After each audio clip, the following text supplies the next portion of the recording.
क्या बिहार में शराबबंदी का कानून सिर्फ कागजों की शोभा बढ़ाने के लिए रह गया है? क्या सूबे की पुलिस और सरकार को तस्करों ने खुली चुनौती दे दी है? जिस राज्य में शराब बेचना, खरीदना और रखना कानूनन जुर्म है, जहां चप्पे चप्पे पर पुलिस के पहरे हो, ड्रोन से निगरानी हो और चेक पोस्ट पर सघन जांच चल रही हो, उसी राज्य में सीमेंट के भारी भरकम पिलरों और सड़े गले खीरों के नीचे छिपाकर सैकड़ों हजारों लीटर विदेशी शराब की खेप एक जिले से दूसरे जिले तक कैसे पहुंच रही है? आखिर तस्करों के पास ऐसा कौन से नए दिमाग और रास्ते आ गए हैं जो हर बार पुलिस की चौकसी को तत्ता बता देते हैं? क्या ये महज कुछ शराब तस्करों की दुस्साहस भरी चाल है, या फिर इसके पीछे एक ऐसा समानांतर और नेटवर्क से लैस काला साम्राज्य काम कर रहा है जिसे खाकी और राजनीति का बर्दाश्त हासिल है?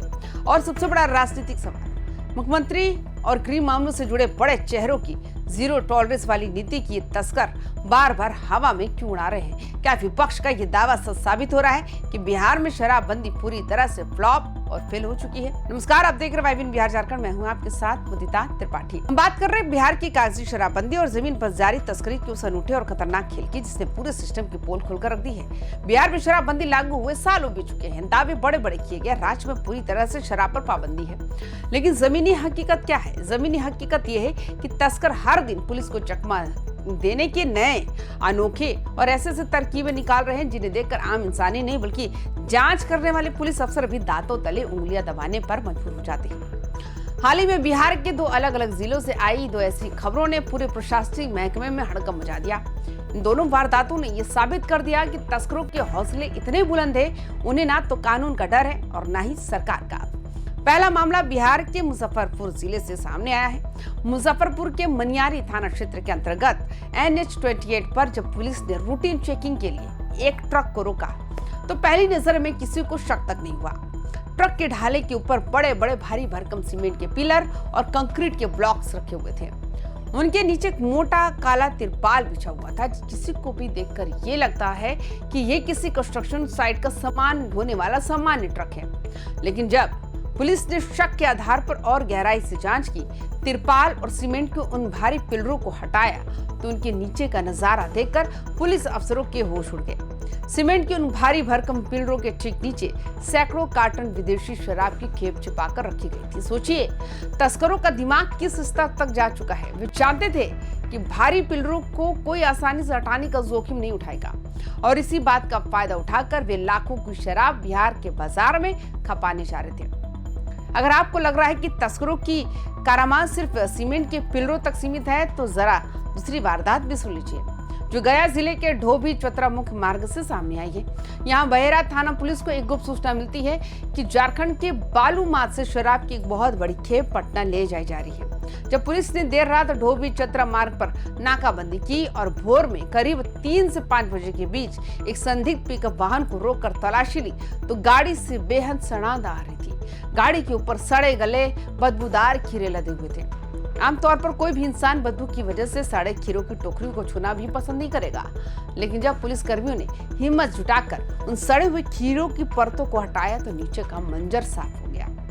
बदबूदार खीरों के नीचे विभिन्न नामी ब्रांडों की कुल 1170 लीटर विदेशी शराब की बड़ी खेप छिपाकर रखी गई थी।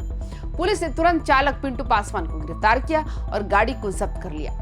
पूछताछ में पता चला कि माल सीधे झारखंड से बिहार के दिल यानी राजधानी पटना में सप्लाई होना था। अब जरा इन दोनों घटनाओं को एक साथ रखकर इसका गंभीर विश्लेषण करिए। एक तरफ मुजफ्फरपुर में सीमेंट के पिलर हैं, तो दूसरी तरफ सड़े हुए खीरे।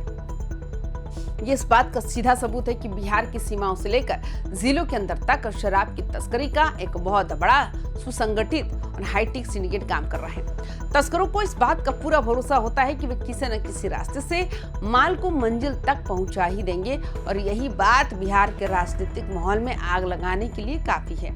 विपक्ष लगातार सरकार पर हमलावर है। तेजस्वी यादव से लेकर तमाम विपक्षी नेता आए दिन ये सवाल उठा रहे कि आखिर जब बिहार में शराबबंदी है तो हर चौराहे, हर गांव और हर जिले में शराब पहुंच कैसे रही है? क्या बिना पुलिस और आबकारी विभाग की मिलीभगत के ये संभव है? विपक्ष का साफ कहना है कि शराबबंदी के नाम पर सिर्फ गरीबों को जेल में ठूसा जा रहा है, जबकि असली माफिया जो करोड़ों का ये काला धंधा चला रहे हैं वे आज भी आजाद घूम रहे हैं और सरकार के समानांतर एक पूरी पैरेलल इकोनॉमी चला रहे हैं।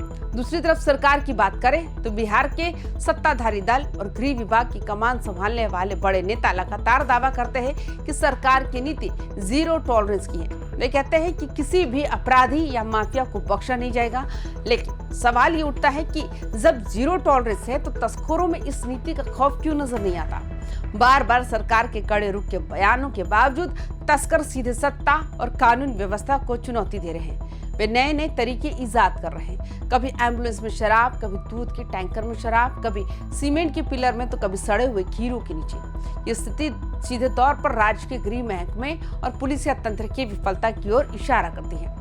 अब सबसे बड़ा सवाल ये है कि आखिर इस पूरी तस्करी पर लगाम कैसे लगेगी और क्या वाकई ये शराबबंदी सिर्फ एक ढोंग बनकर रह गई है? विशेषज्ञों का मानना है कि जब तक अंतर्राज्यीय सीमाओं पर सिर्फ खानापूरी के लिए जांच होगी और जब तक निचले स्तर के भ्रष्ट अफसरों और तस्करों के गठजोड़ को जड़ से नहीं उखाड़ा जाएगा, तब तक ऐसी ही तस्वीरें सामने आती रहेंगी। तस्करों को पता है कि रिस्क जरूर है, लेकिन इस काले धंधे में मुनाफा सैकड़ों गुना है, इसलिए वे पुलिस को चुनौती देने से पीछे नहीं हटते, बाज नहीं आते।